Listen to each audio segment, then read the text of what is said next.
Audio Jungle. Hello पीछे लिखा हुआ नहीं आएगा।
आज हमें यहाँ पर 12 दिन हो चुके हैं, 12वां हम यहाँ निकाल रहे हैं।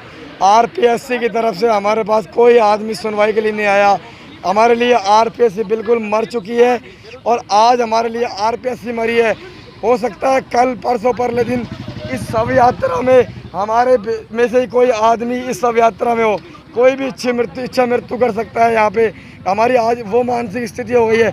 मैं आप सभी से निवेदन करता हूँ कि जो एक बेरोजगार के साथ एक समस्या होती है, एग्जाम करवाने के लिए धरना, विज्ञप्ति निकलवाने के लिए धरना, यहाँ तक कि परिणाम के लिए धरना, काउंसलिंग के लिए धरना, और आज हमें फाइनल जब स्कूल भी अलॉट हो चुके हैं तो नियुक्ति के लिए भी हमें धरना देना पड़ रहा है। तो मैं सरकार से एक बात कहना चाहूँगा, सरकार के जब चुनाव होते हैं, इलेक्शन होते हैं, तो उनको भी ये धरना देना चाहिए। एक बार उनके भी ये 7 चरण हो जाने चाहिए। पहले रिजल्ट आए उनका, फिर उनको धरना देना चाहिए, फिर वो कोर्ट में जाएंगे, फिर दोबारा काउंसलिंग होगी, फिर उनका धरना होगा। इस प्रकार से ये 7 चरण चुनाव में नेताओं के लिए भी लागू कर देना चाहिए। हमारे सभी के पाठ्यक्रम में हम बीएड करते हैं, हम एमए करते हैं, हमारे लिए एक सब्जेक्ट अलग से होना चाहिए। धरना कैसे देते हैं, क्योंकि धरने के बिना कुछ नहीं होता है। आज हर विभाग की, हर डिपार्टमेंट की नोटिफिकेशन आते हैं, विज्ञप्ति आती है, उसमें स्पेशल नोट लिख के लिखा होना चाहिए। नोट उपरोक्त लिखी हुई बातें काल्पनिक है, धरना ही वास्तविकता है। धरने के बिना नौकरी नहीं मिलेगी, ये हर विज्ञप्ति में लिखा हुआ होना चाहिए। हर डिपार्टमेंट के जो भी नोटिफिकेशन आता है उसमें ये बात लिखी हुई होनी चाहिए विभाग की तरफ से, क्योंकि अब धरने के बिना कुछ होता नहीं है, आंदोलन के बिना कुछ होता नहीं है। आज हमने शांतिपूर्वक संवैधानिक तरीके से जब महात्मा गांधी जी करते थे, उसी प्रकार के हम नए ढंग से सरकार को चेताना चाहते हैं, बताना चाहते हैं कि इलेक्शन आ रहे हैं, उपचुनाव है, ये युवा जो आपको बैठा सकते हैं, ये उखाड़ भी सकते हैं। हमें फाइनल जब आपने स्कूल अलॉट कर दी, बीकानेर शिक्षा निदेशालय ने सारा काम कर चुके और आज हमें ज्वाइनिंग ऑर्डर नहीं देते हैं। कहते हैं कि एक्सपर्ट कमेटी के ऊपर एक्सपर्ट बैठा के क्वेश्चनों में फेरबदल करेंगे, और यहाँ तक कि जो अंदर होते हैं, बाहर होते हैं, वो होगा, एक्सपर्ट निर्णय करेगी। हमारी फाइनल अंतिम जो आंसर की जारी की गई थी वो भी एक्सपर्ट कमेटी ने ही बनाई थी, वो भी हमसे आपत्ति लेके। तो सेकंड बार सर्वोच्च न्यायालय, माननीय सर्वोच्च न्यायालय का एक डिसीजन था विकेश कुमार गुप्ता का, उन्होंने भी ये हवाला दिया है कि जो दूसरी बार, सेकंड बार जो आंसर की जारी होती है वही सर्वोच्च मान्य होती है।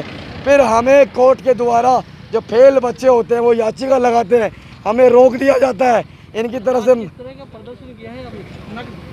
आज हमने बिल्कुल हमारी हालत हो चुकी है नग्न अवस्था में, हमारे पास कपड़े भी नहीं है, भूखे प्यासे 12 दिन से पड़े हैं।